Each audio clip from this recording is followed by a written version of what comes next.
So if we read Aries Spears' resume, we'd still be sitting here reading this resume when Drew Carey announces the Showcase Showdown and The Price is Right. The Price is Right is after this show, right? I understand. You understand that, I'm right here. Right. Yeah, I'm with you. Aries, he's done it all. He has. He started in comedy at 14, and not just as a hobby, he was serious about it, and then landed his first movie role at 17. A lot of fans know him best from MadTV. Aries Spears is here. Good morning, Aries. Welcome. Yo, how you doing? doing? I'm good. How you Your doing? first time. Omaha. It's great to have you. Absolutely. I love being around beautiful people and news people. You guys are gorgeous. There's nobody ever ugly in news. Stop it. No, you guys No, are, 2 hours ago you would have said something else. y'all look like safe white people. I feel comfortable.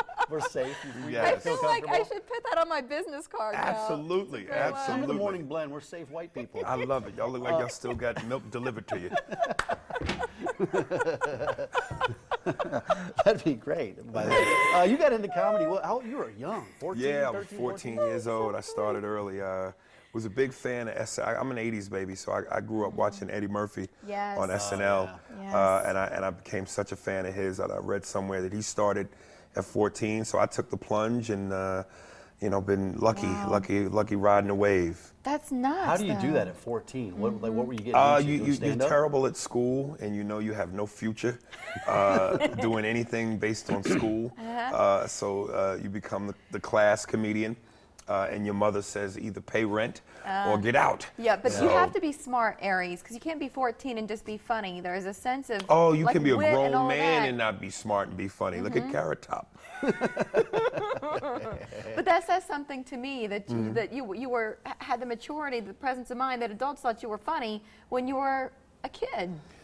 Yeah, I grew up in a comedy-loving household. So I mean, between watching Pryor and Red Fox Oh, and wow. George Carlin, I got my education on That's comedy great. really early. Yeah. But you do these impersonations too, or you call them impressions or impersonations? Either one works. Yeah. So how'd you get into starting to do that?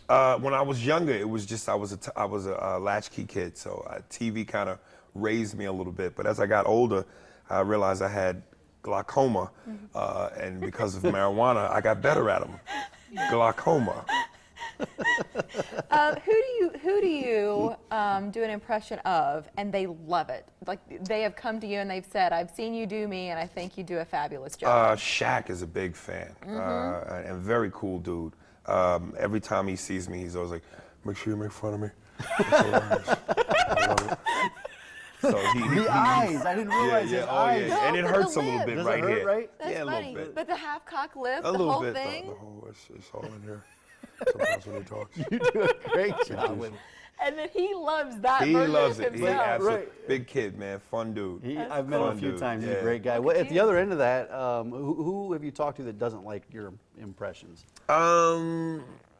And there's a story, isn't there? A story that somebody didn't like? Well, something you were doing? I caught him in his crazy phase. Who's him? Mike Tyson. Oh. I did Best Damn Sports Show back when it was kind of Yes. hot. Yeah. And one of the biggest shows, they had Mike Tyson on. And so I so badly wanted to meet him. And I did like a 2-month run on the show. But before my run was over, he was like the last guest. Long story short, I'm sitting there, me, Mike Irvin, Tom Arnold. And I didn't want to do it, but Mike Irvin kind of forced it on me. So I do the impression in front of Mike, and he's just staring at me with this blank look, like a caged, uncaged lion. And so finally, at the end of it, he goes, that was pretty good. If you'd have did that 2 years ago, I'd have chased you and ripped out your spleen. But based on where I'm at in my life right now, I'm very flattered. Thank you. And I peed a little bit, just a little bit. Because he's not afraid. I don't know if you saw that video clip of him up in Canada with the newscaster. Yes. He's not afraid yes. to go after Well, people. I mean, Mike's fearlessness has gotten him in a lot of trouble, as we all know. But he's found his inner chi, and he's turning it around, It's man. the pigeons. Absolutely. Well, he's had the pigeons before. Right. But yeah. I've seen those pieces. Hey, Jerry Macguire, I hate to ask you about it because it's been so long. I don't know if you get Right. tired of Yeah, talking but about this it. movie, who hasn't seen it? All the safe Right. white people have seen it. Right. And you were See- Rod Tidwell's brother. Yes. Right? Teepee. Yeah. They showed everybody in that movie the money but me. It was awesome. It's one of those movies where, it was one of the biggest movies in the 90s, of course, And you were in won the an scene. award, and that The scene. Show Me the Money This is the scene. scene. Yeah. Do you have a sense, because at that point you're an experienced actor, you've been in the entertainment business, so do you know in the moment that it's going to become what it did? Is there any way to predict it? Not really. There's no science. Well, Yeah. there's almost a science to it, but not really, because you just never know. I mean, you know, some of the biggest movies with some of the biggest names have gone on to be flops, and then movies that nobody suspects or is under the radar goes on to be phenomenal. So you just roll the dice and hope that God likes you. Yeah. I like the. Yeah. Hey, See, brother. you got Hey, rhythm. Yeah. How you doing, brother Macguire? Man, people are different now. This is the change Obama was talking about. What are Yeah. your live shows like? Since it's been years. All the kind We're of here, stuff you that'll know? get you guys kicked off the Oh, air. Yeah. thank you So for this keeping is, it this is my down. tame version. I'm trying to be tame, But on man. stage, what do you like? I talk about everything. I'm pop culture, a little bit of politics. I tackle race, relationships.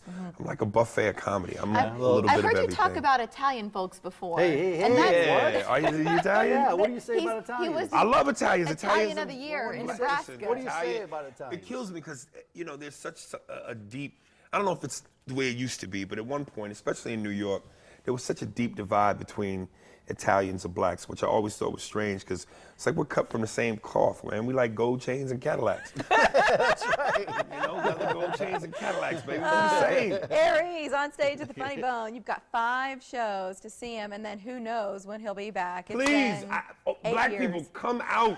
Make me feel White comfortable. people. I need to Every feel person. comfortable. You know, I Funny want every Bone's- person to I come want see every you. person too, but I want somebody to give me a ride back to the room. Thanks, Aries. Thank you. It's great to have you here. Funny Bone is in the middle of suburbia out here.